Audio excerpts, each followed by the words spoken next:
You may remember a writer called Michael Crichton. He was a force in American entertainment. He was a novelist. He was a movie producer, turned out a ton of top films and best-selling books, The Andromeda Strain, Jurassic Park, et cetera, et cetera. But he was also, and this is less remembered, a political philosopher and a very wise one. 20 years ago, before he died, Michael Crichton delivered a talk in San Francisco about the climate crisis.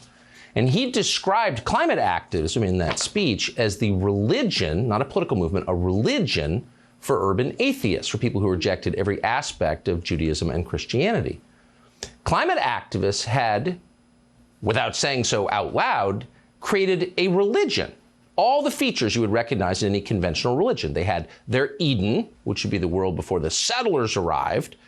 They would have their original sin, because every religion has that. In their case, it would be the Industrial Revolution. And because of that original sin, they believed a rapture was coming, an end of times. And in their telling, the end of times was climate catastrophe. So the only way to save yourself from this rapture, from this end of times, was to renounce your energy sins and embrace climate activism. So Crichton identified this as a sign that religious beliefs are inherent. Everyone has them, even atheists. You may not worship God, but you're going to worship something, and that's true. Well, not many political theories age well, even over 20 years, but Michael Crichton's has. As church attendance and self-identified religious faith have fallen off a cliff in this country, the cult of climate has grown even stronger. Now, even the President of the United States is warning that the world is ending. You'd better pass the Democratic Party's agenda. If you don't, you are joining, quote, the single most existential threat to humanity you've ever faced, including nuclear weapons. It's code red. Watch. The UN's leading international climate scientists call the latest climate report nothing less than, quote, code red for humanity. Let me say it again. Code red for humanity. They're making the largest investment ever, $2.3 billion to help communities across the country build infrastructure that's designed to withstand the full range of disasters we've been seeing up to today. Extreme heat, drought, flooding, hurricanes, tornadoes.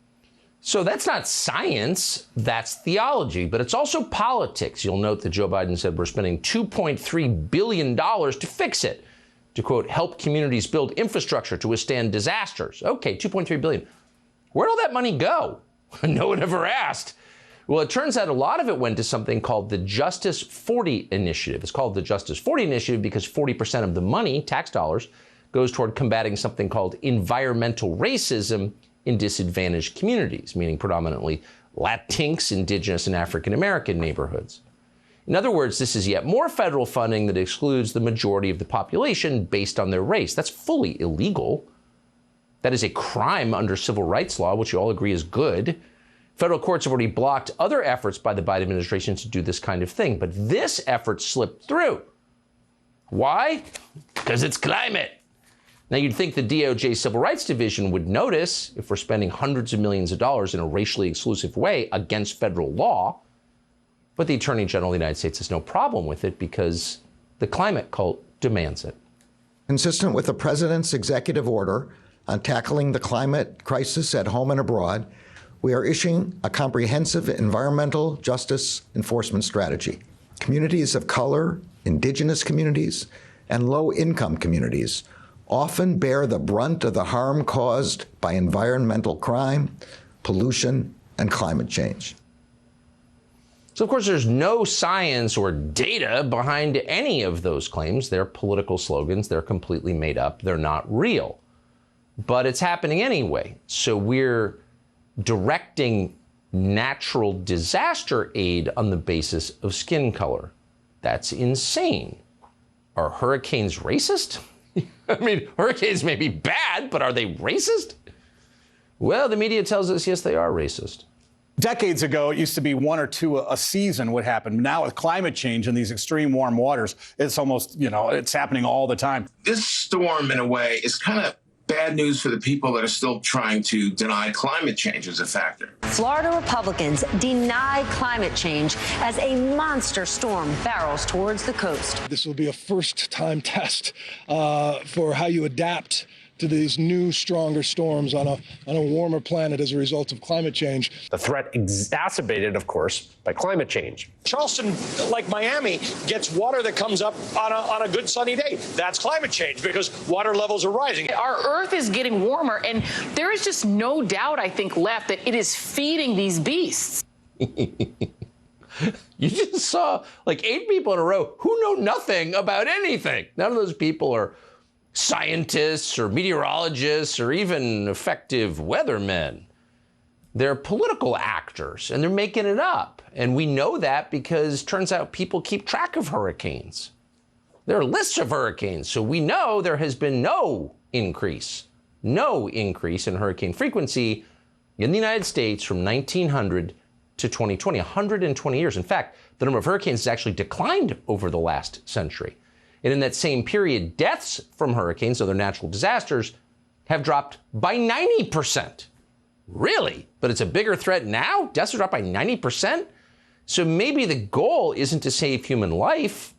Maybe the goal is not to save the environment, which may be the main reason all the climate solutions destroy the environment. But whatever. Ignore the facts. In fact, the most accurate forecast suggests that hurricanes will become 25% less frequent going forward. Those are the data. No one cares about data anymore. We saw that with COVID as well.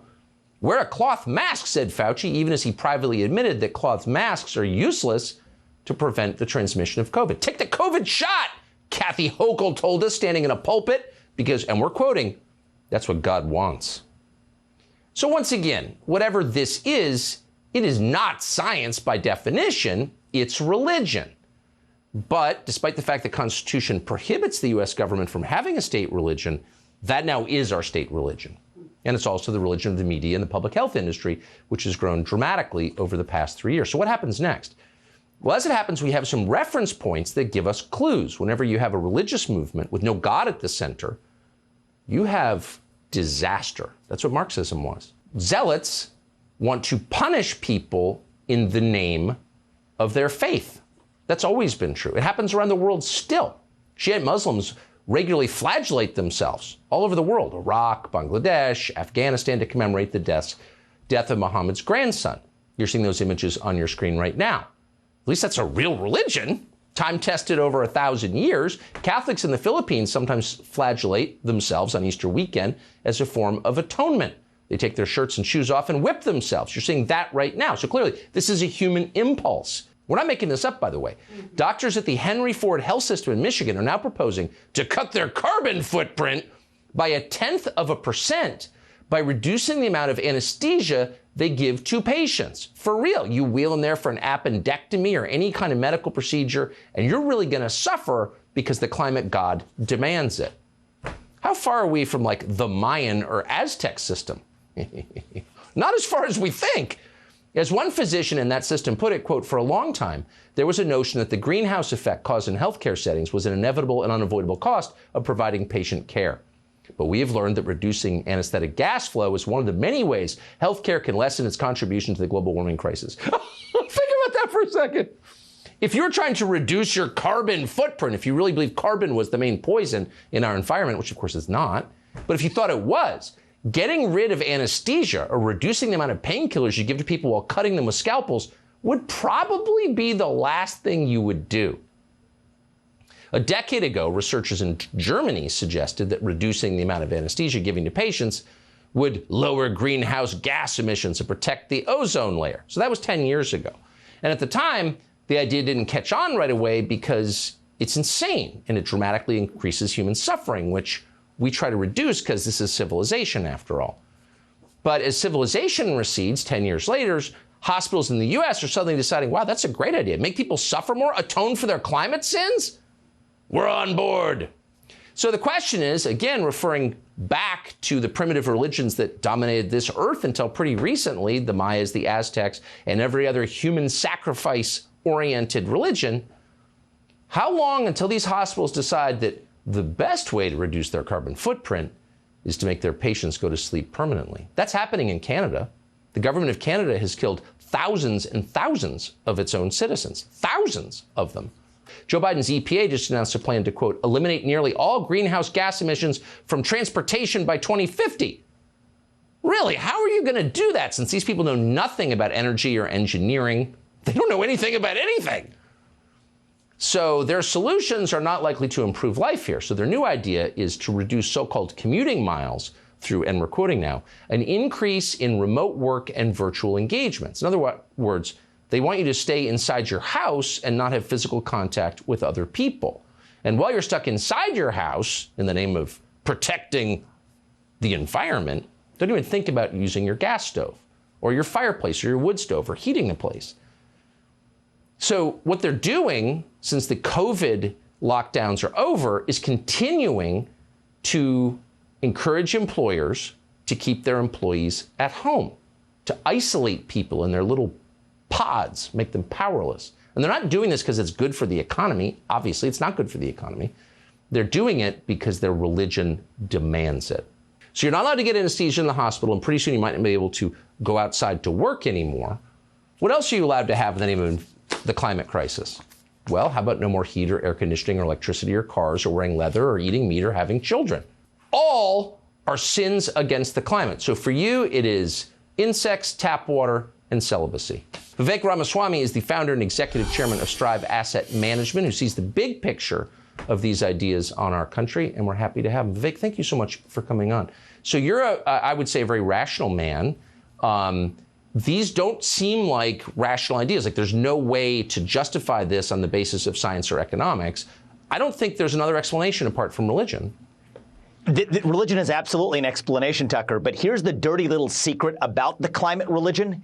It has nothing to do with the climate and everything to do with making the West, and America in particular, apologize for its success, which it views as a sin. And I can prove that to you, okay? Because if it was about the climate, then this movement would care about shifting oil production to places like China. But somehow it only attacks oil production in the United States, and last time I checked, it was called global warming. You can also take the hostility of this movement. The big mystery is actually its hostility to nuclear energy, which would be the best known solution to mankind for carbon-free energy production, even if you subscribe to this religion. And yet the hostility of the environmental and ESG movement and related climate religion to nuclear energy reveals what's going on. That might be too good at solving the problem, where they no longer have the Trojan horse for global equity. So that is what this is about all the way down, apologizing for our success and our modern way of life and using the climate religion just as a vehicle to accomplish that goal. It has about as much to do with the climate as the Spanish Inquisition had to do with Christ, which is to say nothing at all. It was actually just about power and exercising dominion over people. That's what this is. Well, that's exactly right. But unlike other kooky religions that, I don't have to have anything to do with them because they don't have centralized technological control over my life, this religion has more power than any religion in history. That's right, because it's merged with state power to accomplish what neither the religion nor the state could on its own if it didn't get people to submit. And I think we're in this moment where Americans can't just blame the top-down powers that be, though those are significant.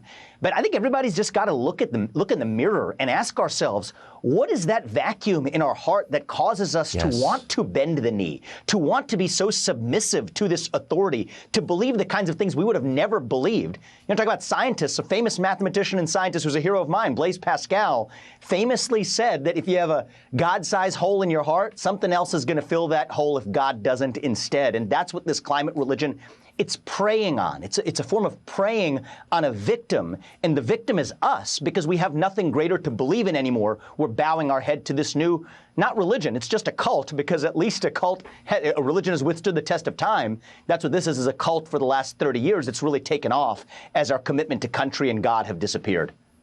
Man, that is one of the smartest observations I've heard in, I can't remember, a long time. We need to look inside. What is this vacuum inside us that is allowing us to be prey to something like this? I think that's so smart. Vivek Ramaswamy, thank you so much. Great to see you.